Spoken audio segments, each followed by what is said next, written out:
El Ku Klux Klan es el grupo extremista más infame de Estados Unidos. Vestidos con capuchas y túnicas blancas, han sembrado miedo a través de la violencia y el terror. Klansmen for Mississippi! Mississippi! Klansmen for America! For America! Pero no todos los que se unieron al Ku Klux Klan permanecieron allí, especialmente Dennis Michael McGiffen. Para él, el Klan no era lo suficientemente radical.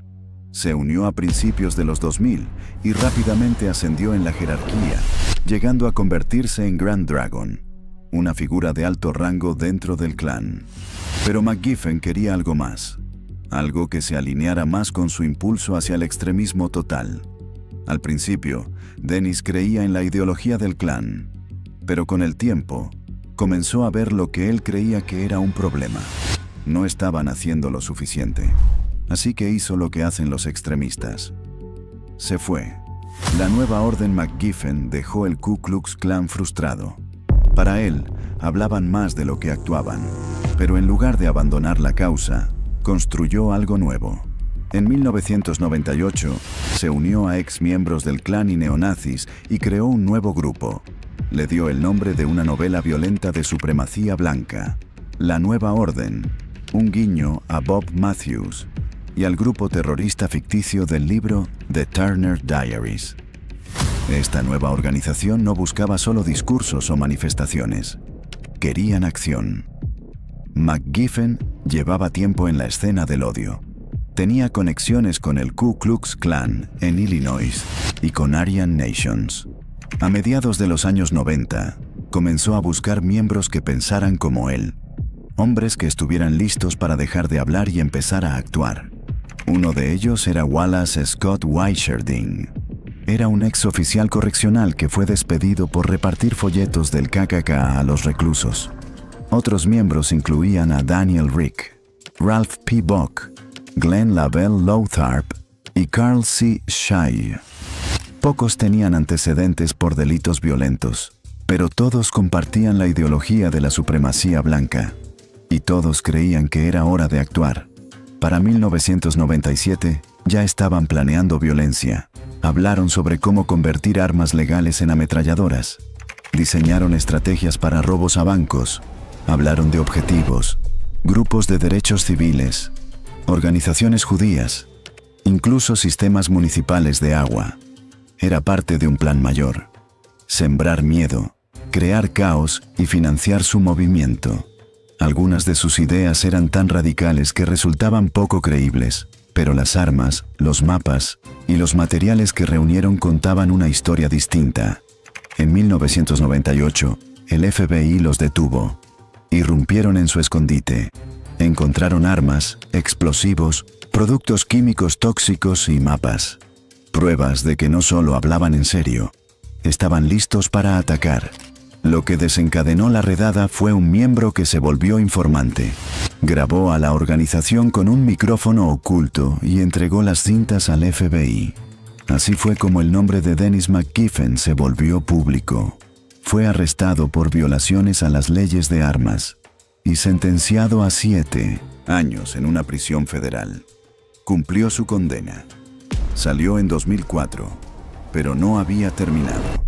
Detrás de las rejas, Dennis McGiffen había estudiado la cultura de los clubes de motociclistas. El poder, la lealtad, la imagen. La gente lo respetaba. Así que cuando salió en libertad en 2010, no regresó a las túnicas blancas ni a las reuniones secretas. Se puso un chaleco de cuero y comenzó algo nuevo. McGiffen fundó un club de motociclistas y lo llamó Sadistic Souls Motorcycle Club, una banda supremacista blanca disfrazada de hermandad biker. Sus colores eran negro y plateado. Su lema: The Black and Silver Solution, la solución negro y plateado. Muy pronto, esa frase comenzó a aparecer por todas partes, en sitios web de odio, en prisiones y en reuniones clandestinas. En su sitio web, afirmaban que la integración forzada era un genocidio. Decían que la raza blanca estaba siendo eliminada. McGiffen creó un grupo de odio sobre ruedas, nacido en prisión, alimentado por el racismo y cubierto de cuero y cromo. El factor Aryan Nations comenzó en los años 70. Fundado por Richard Butler, un ingeniero aeronáutico retirado convertido en predicador que creía que los cristianos blancos eran los verdaderos estadounidenses. Según su doctrina, judíos, personas negras e inmigrantes no tenían cabida en Estados Unidos. Bajo el liderazgo de Butler, Aryan Nations se convirtió en un centro de reclutamiento del odio. Neonazis, skinheads y ex miembros del Klan se entrenaban juntos en su complejo en el norte de Idaho. La organización realizaba patrullas armadas, ejercicios paramilitares y celebraban reuniones anuales donde se juntaban grupos extremistas de todo el país. Butler predicaba que se acercaba una guerra racial apocalíptica y usaba Aryan Nations para alimentar el miedo, propagar su visión teológica racista y justificar la violencia. Distribuían panfletos, organizaban protestas y establecían alianzas con otros grupos de odio.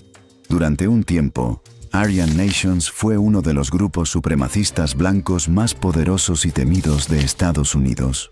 Su sede parecía una iglesia por fuera, pero por dentro era un campo de entrenamiento armado. Uniformes, rifles, banderas nazis y discursos incendiarios llenaban el lugar. Pero el poder no dura para siempre, y Aryan Nations comenzó a desmoronarse. Con los años, el grupo se volvió más violento. Hubo miembros arrestados por crímenes de odio. Hubo enfrentamientos con la policía. Y finalmente, llegó una demanda. El Southern Poverty Law Center demandó a Aryan Nations por un ataque violento cometido por sus miembros. Ganaron el juicio, y el grupo perdió casi todo. Sus tierras, su influencia, su dinero. Richard Butler murió en 2004, y con él desapareció gran parte del liderazgo que había mantenido unido al movimiento. Pero la ideología no murió. Resurgió en nuevos grupos, nuevos nombres y nuevas estrategias. Tras la muerte de Butler, Aryan Nations se dividió. Ya no había una cadena de mando clara, y varios grupos reclamaban ser la verdadera Aryan Nations. Uno de ellos surgió en Luisiana, dirigido por un hombre llamado Morris Goulet. Goulet vio una oportunidad para revivir su versión de Aryan Nations asociándose con McGiffen. Y McGiffen, él también vio algo, la chispa racial que le faltaba para llevar su club de motociclistas aún más lejos. Así que ambos se fusionaron bajo una nueva bandera, el Sadistic Souls Aryan Nations Motorcycle Club. Por fuera, seguía pareciendo un club de motociclistas, con chalecos negros y plateados, parches y motocicletas, pero el mensaje había cambiado. Se hacían llamar motociclistas cristianos, pero su versión del cristianismo estaba arraigada en el racismo y la violencia. Predicaban la separación, advertían sobre la guerra y culpaban a otros por los problemas que ellos mismos habían creado. Cada uno obtuvo lo que necesitaba. McGiffen consiguió un legado. Goulet, vida. Juntos, transformaron un grupo de odio en decadencia y un club forajido en ascenso en una institución en pleno auge. De Split al principio, la alianza parecía imparable. El recién formado Sadistic Souls Aryan Nations Motorcycle Club se expandía rápidamente. Capítulos surgían en todo el Medio Oeste y el Sur. Otros grupos de supremacía blanca empezaron a prestar atención.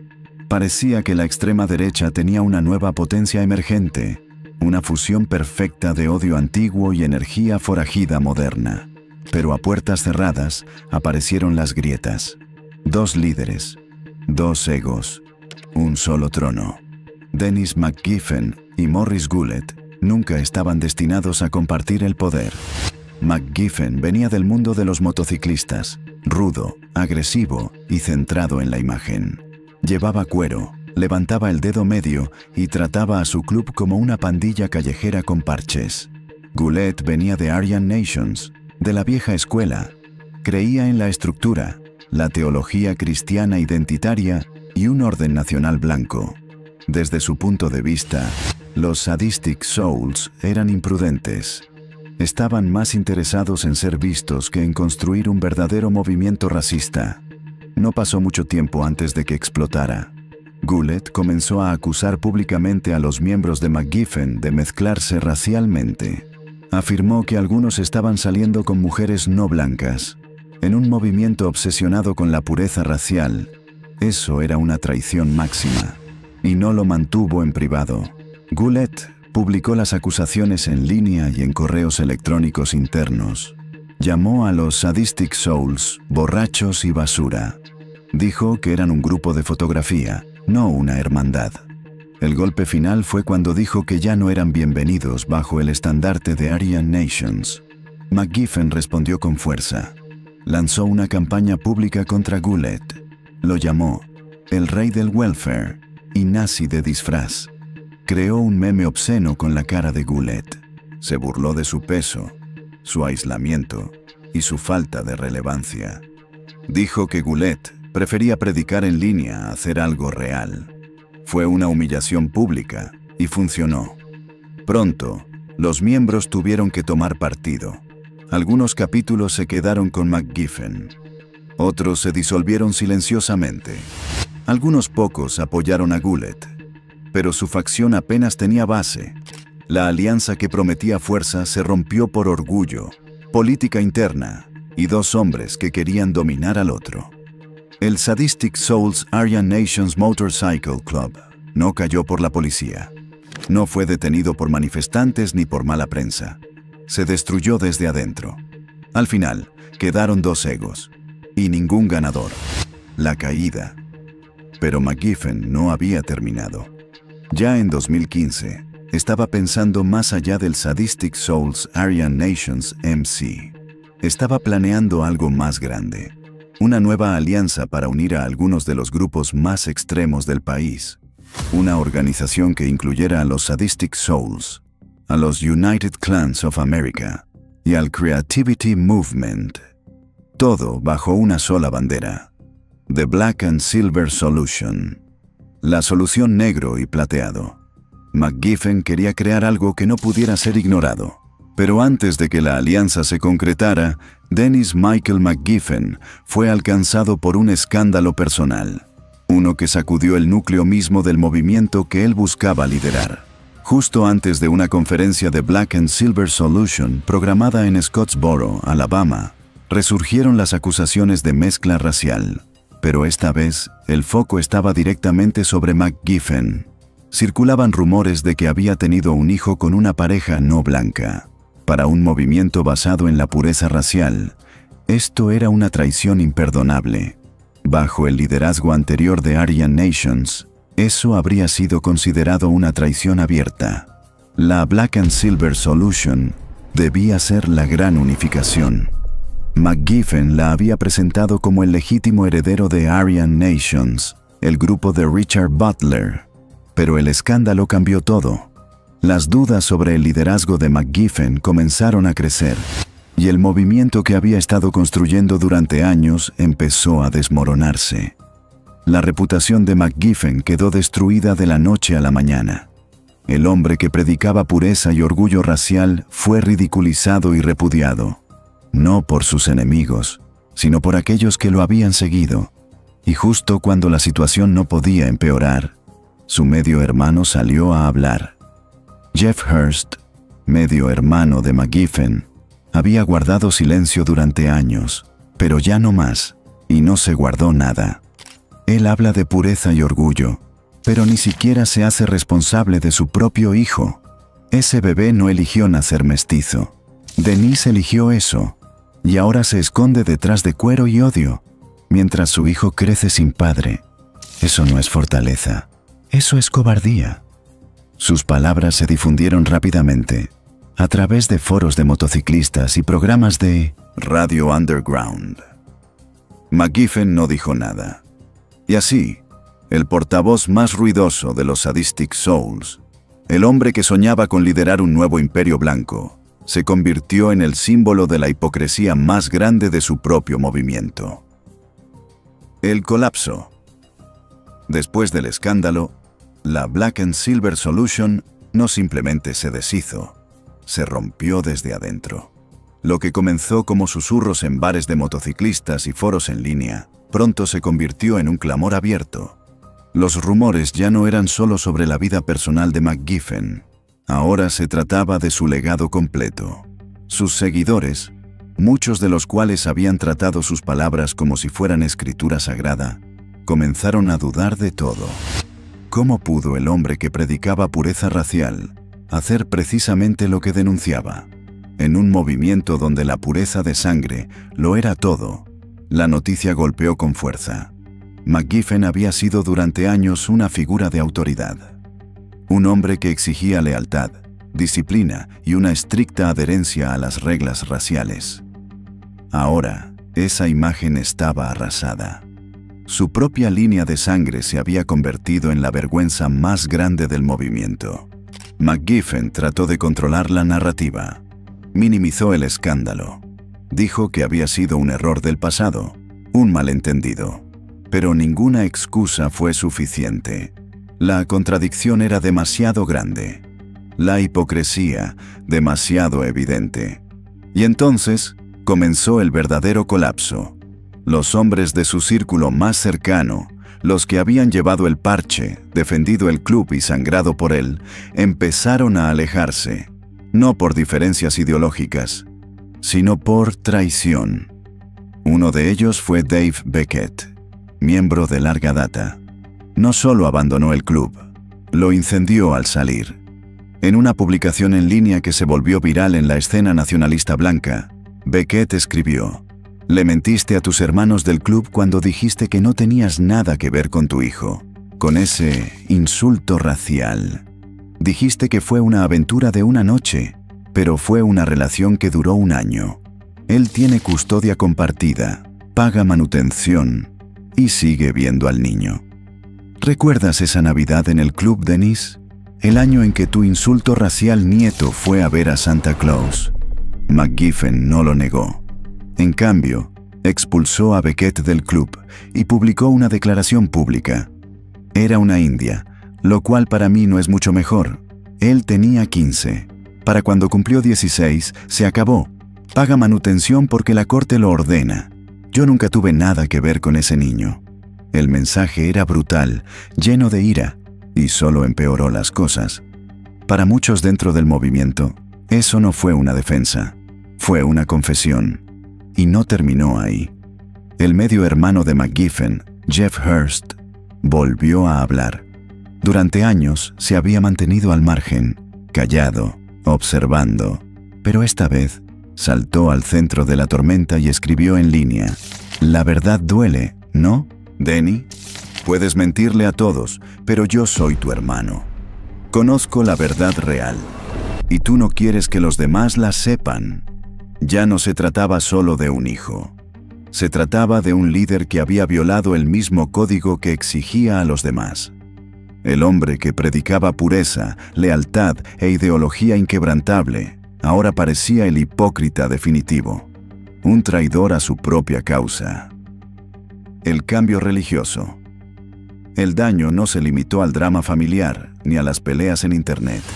En ese mismo periodo, McGiffen tomó otra decisión que causó controversia. Cambió la posición religiosa del club. Tradicionalmente, grupos como Aryan Nations seguían la teología de la Christian Identity, una doctrina racista que afirmaba que los blancos eran el pueblo elegido de Dios. No se trataba solo de creencia. Era doctrina central. Los no cristianos no tenían lugar. Pero McGiffen modificó eso. Con la esperanza de atraer a más supremacistas blancos al club, abrió la puerta a grupos religiosos no cristianos, odinistas, creadores, nacionalistas blancos paganos, incluso seguidores del nacionalsocialismo. Todos eran bienvenidos y respaldaban la idea central: supremacía blanca. La nueva política quedó clara en el sitio web del club.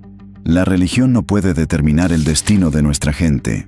Para ser parte de Aryan Nations SSMC, puedes ser Christian Identity, separatista cristiano, creator, odinista o simplemente nacional socialista.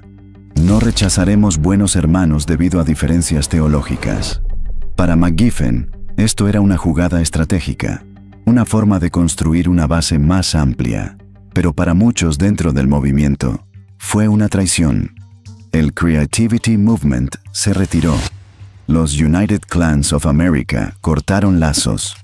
Incluso algunos capítulos dentro de los Sadistic Souls eliminaron su nombre de sus sitios web o se disolvieron en silencio. La Black and Silver Solution estaba muerta. ¿Qué sigue para el ANSSMC? Una vez más, el Sadistic Souls MC estaba solo, sin alianzas, sin Aryan Nations, sin Black and Silver Solution. Solo quedaban Dennis McGiffen y los pocos que aún querían andar con él. Durante los siguientes 6 años, el club pasó por una transformación constante. Se fundaban nuevos capítulos y desaparecían igual de rápido. Los miembros principales se iban. Hubo momentos en los que el club estuvo prácticamente inactivo. No por redadas del FBI, ni por demandas judiciales, sino por un éxodo interno silencioso. Pudo haber sido el final, pero McGiffen no se rindió. Apretó el círculo de confianza. Reescribió las reglas, redefinió su visión. El club siguió siendo solo para nacionalistas blancos. Eso nunca cambió. Pero en cuanto a religión, se volvió más flexible. La estricta Christian Identity ya no era requisito. En su lugar, tolerancia hacia diferentes ramas racistas. Para los críticos, esto era desesperación. Para los leales que quedaban, una señal de que McGiffen aún no había terminado. No reconstruyó un imperio, pero tampoco desapareció. Hoy, el sitio web del club afirma que el Sadistic Souls MC sigue activo y que está aceptando nuevos miembros.